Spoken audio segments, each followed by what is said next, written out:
चलिए आगे बढ़ते हैं. Let's move on to the next section. Use of quantifiers. Now, if I say use the quantifier, x squared is 25. So what is x का value? दो value, एक plus 5 और एक minus 5. Now, how to put a quantifier so that this statement is true? Ulta e, always remember, ulta e belongs to this x. Now, if the variable is y, I will use y. If it is x, I will use x. Belongs to natural numbers, whole numbers, integers, real numbers. ये हम लोग बोलेंगे किस पे define करना है. Such that ये पूरा क्वेश्चन इधर copy paste. Is a true statement for x is equal to 5. अगर नेचुरल नंबर होता तो 5, होल नंबर होता तो भी 5, इंटीजर तो रियल नंबर होता तो प्लस माइनस 5 दोनों आंसर आता था. So I hope you understood how to use a quantifier.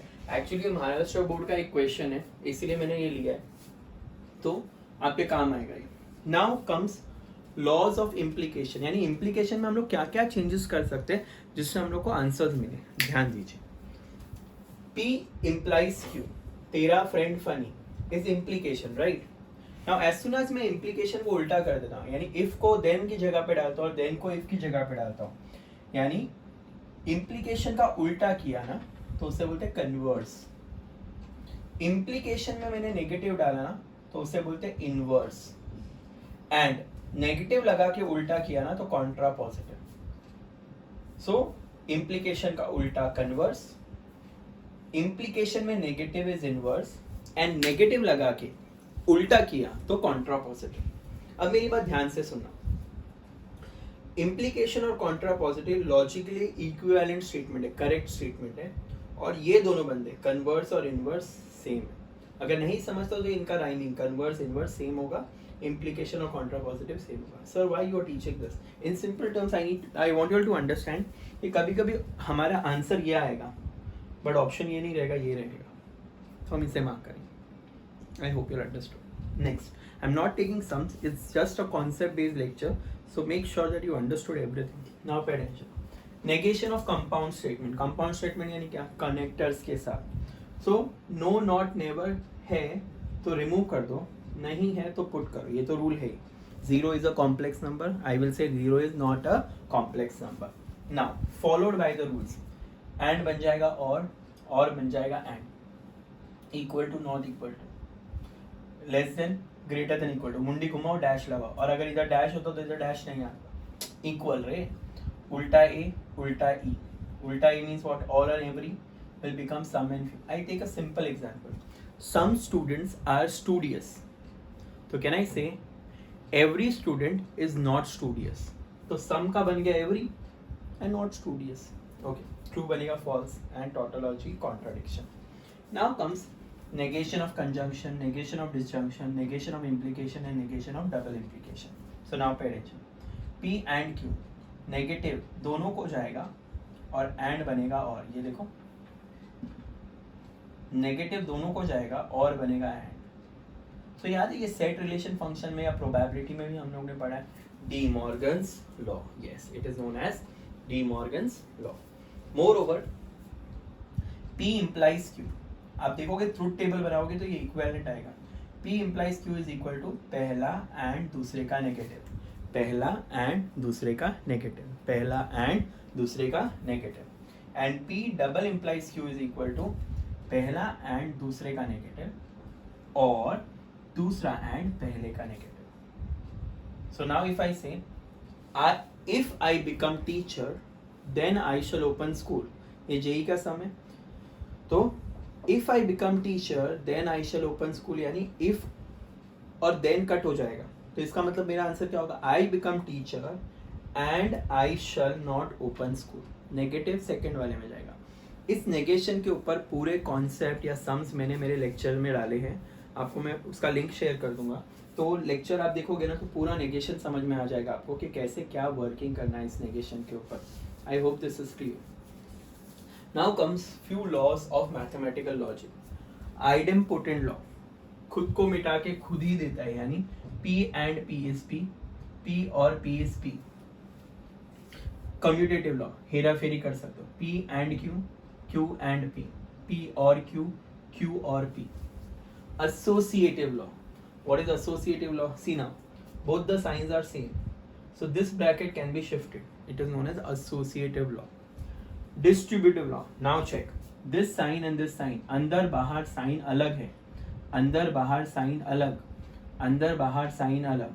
सो ये इसके पास भी जाएगा, ये इसके पास भी जाएगा, और ऐसा ही रहेगा. वाइस वर्सा भी पॉसिबल है. अंदर बाहर sign same, associative law, bracket change हो जाएंगे. बट इसमें क्या होगा, दोनों के पास जाएगा, ए भाई मुझे दे, और फिर जो बीच वाला है वो वैसा ही रहेगा. Complement law.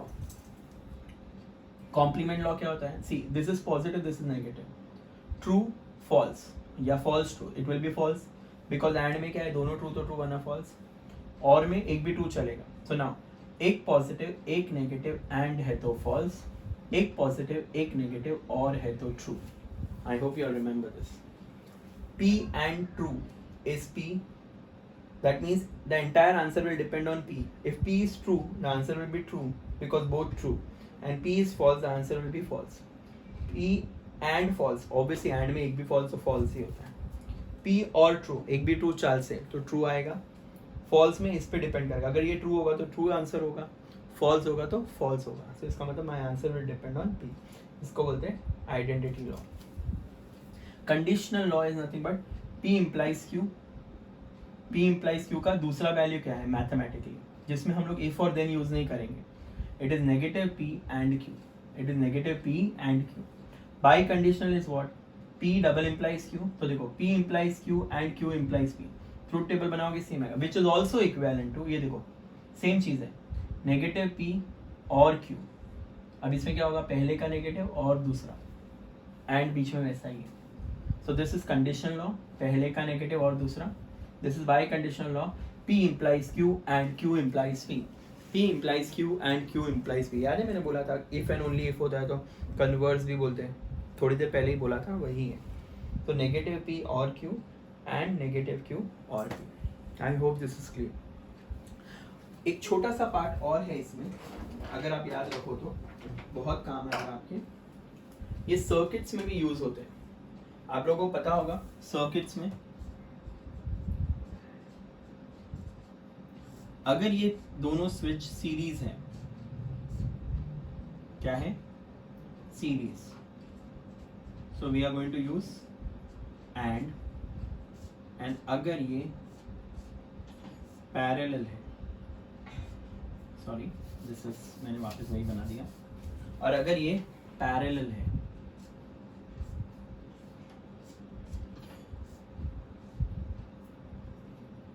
if it is parallel we are going to use or. तो स्विचिंग सर्किट्स में भी आता है. ट्रूथ टेबल सबको बनाना आता है. आपको पता होगा P और Q होगा तो दो ट्रू दो फॉल्स, ट्रू फॉल्स. और अगर P Q और R हुआ तो तुम लोग को पता है चार ट्रू चार फॉल्स, दो ट्रू दो फॉल्स, दो ट्रू दो false, true false. I hope you remember this. Guys, with this I have finished all the concept of mathematical logic. I hope this will be effective. If in case you all have any doubts, any difficulties, you can go through the lectures, video lectures, जिसमें मैंने negations का भी डाला हुआ है, मैंने laws भी use करना सिखाया है. Everything I have taught in depth. So please go through, and I hope this concept will be effective for while solving the MCQs. Alright, thank you so much for watching. Take care. Bye bye. Be safe. Be at home.